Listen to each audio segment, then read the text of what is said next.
In today's video, I'm going to show you how to add music from Spotify or YouTube to CapCut quickly and easily. This is a super useful workflow if you want to bring your favorite audio into your edit, add a soundtrack to your video, or make your CapCut project feel more polished and professional. Now, before we jump in, make sure you've already downloaded the music from YouTube or Spotify onto your local computer in a file format that CapCut can use. If this video helps you out, don't forget to hit like and subscribe for more simple editing tutorials just like this.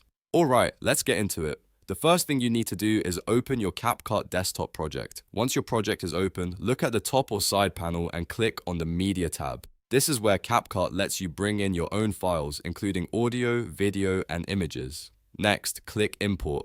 A file browser window will appear, and from there you want to locate the music file you downloaded earlier from YouTube or Spotify. Select the audio file from your computer and confirm the import. CapCut will now load that track into your media library. Once the file appears in your project, the next step is very simple. Drag and drop the imported music track directly onto your timeline. You can place it underneath your video clip so it plays in the background, or move it to the exact point in your edit where you want the music to start. From there, you can trim the audio, adjust the volume, or split the track if you want to match different parts of your video. If the music is too loud, lower the volume so it doesn't overpower your voice or sound effects. If you want a smoother transition, you can also fade the audio in or out depending on your style. And that's it. You've now added music from Spotify or YouTube into CapCut using your local files.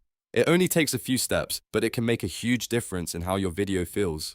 If this tutorial helped, please remember to like the video, subscribe to the channel, and turn on notifications so you don't miss the next editing tip. Thanks for watching, and I'll see you in the next one.